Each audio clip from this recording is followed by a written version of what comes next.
The average salary for teachers in America is about $63,000 per year.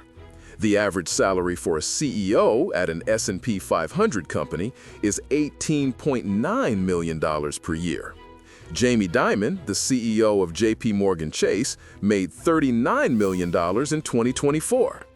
There's a pretty good chance that your teacher makes a bit less than Jamie Dimon.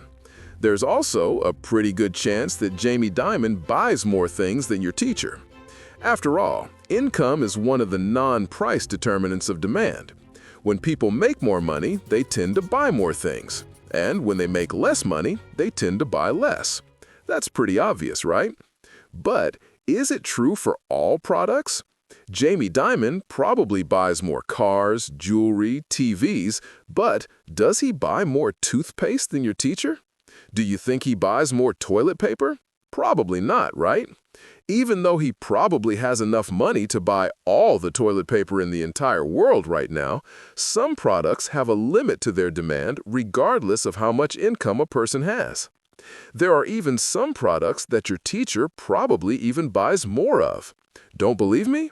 When do you think was the last time Jamie Dimon bought a bus ticket, or a second-hand car, or instant noodles?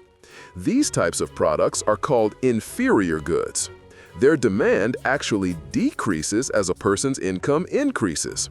So, in other words, the demand for these goods changes as a person's income changes. But sometimes it changes a lot or not at all, depending on the product. This is another type of elasticity called income elasticity of demand. It measures how sensitive demand is to changes in consumer income, and it's what we'll be learning about in today's lesson.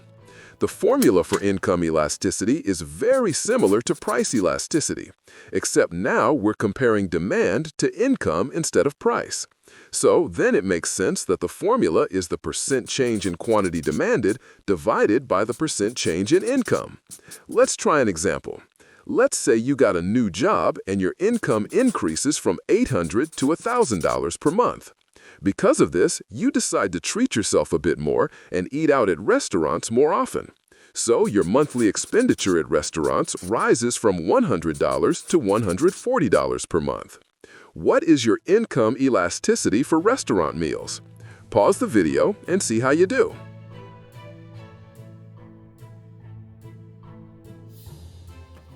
All right, let's check it out. First of all, do you remember how to find percent change? That's new minus old divided by old.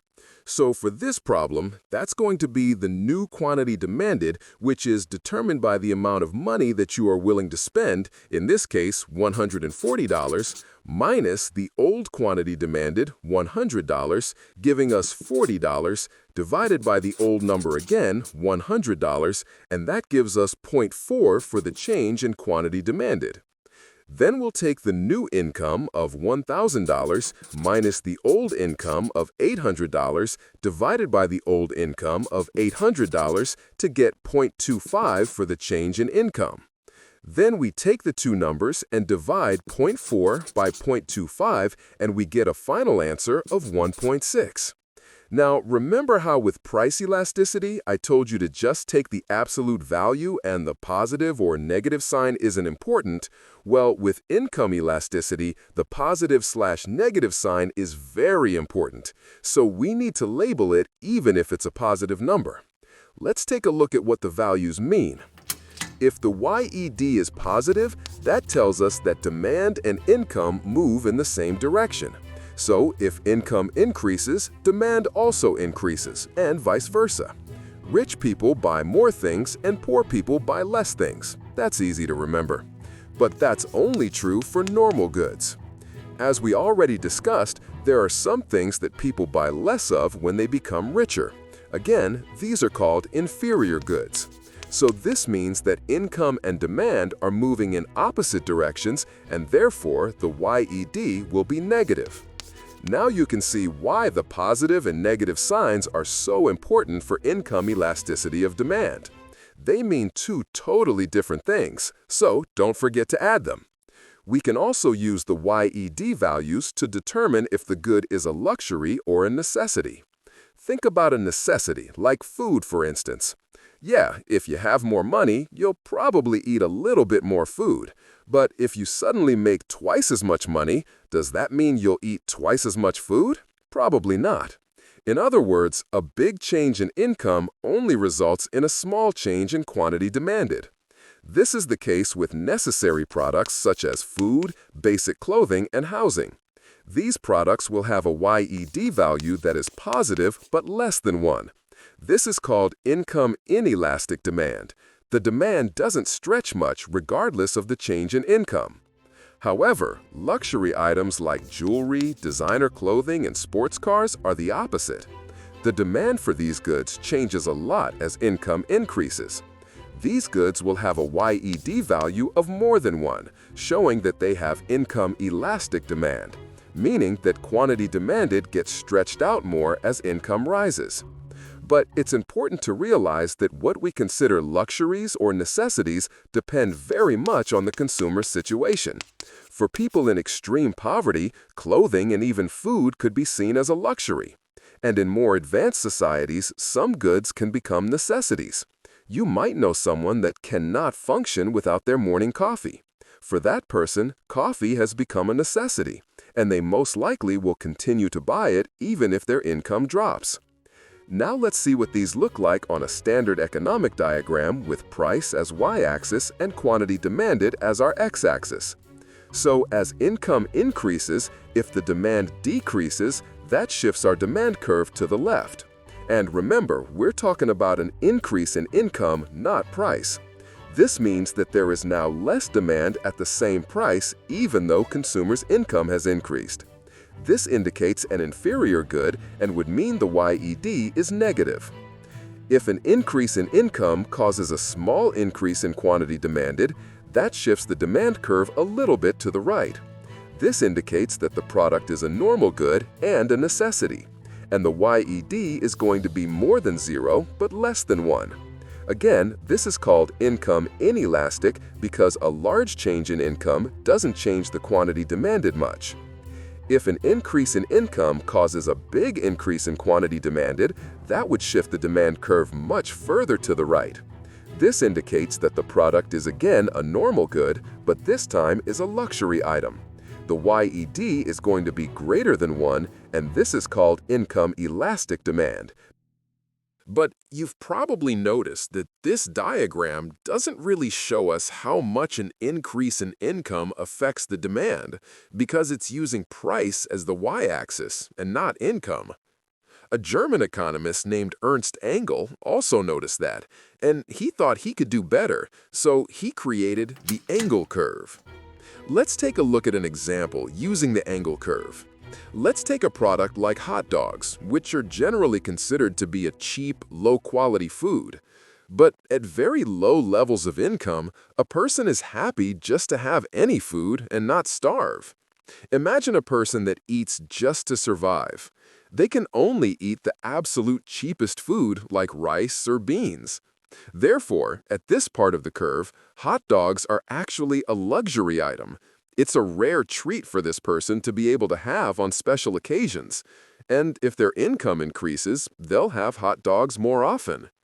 And we can see that easily from the Engel curve, since a small increase in income results in a much larger increase in quantity demanded. And if we do the math, we can see that the YED is greater than 1. Now, as the income rises, the person now has enough money to have a bit more freedom to choose what they would like to eat. A hot dog is no longer a special treat, but now becomes just another food item, so it's no longer a luxury. However, the person doesn't have enough money yet to buy higher quality, more expensive food, so they still eat hot dogs regularly as part of their diet. In this way, hot dogs become a basic necessity. And we can see that on the Engel curve on segment B to C. The increase in income causes a stretch in quantity demanded, but not as much of a stretch as we saw in the beginning from A to B. This means that the YED is still positive, but less than 1, meaning it's an income inelastic normal good. The next segment of the Engel curve is a vertical line. This means that the person is already eating enough hot dogs and doesn't need or want more, even though they are making more money. So a change in income doesn't stretch the quantity demanded at all. This means the YED is zero, and we can say that it is perfectly inelastic. On the next part of the curve, D to E, the person's income has now reached a point where they make enough to afford high-quality, expensive food. They then eat hot dogs less and less. This is why the line starts to curve back to the left, because demand is now decreasing even though income is increasing. This then turns hot dogs into an inferior good, meaning YED is now negative. As you can see, a single product can go from a luxury to an inferior depending on the situation. So, while there are products that are usually known as normal goods or inferior goods, luxuries or necessities, it's more complicated than that.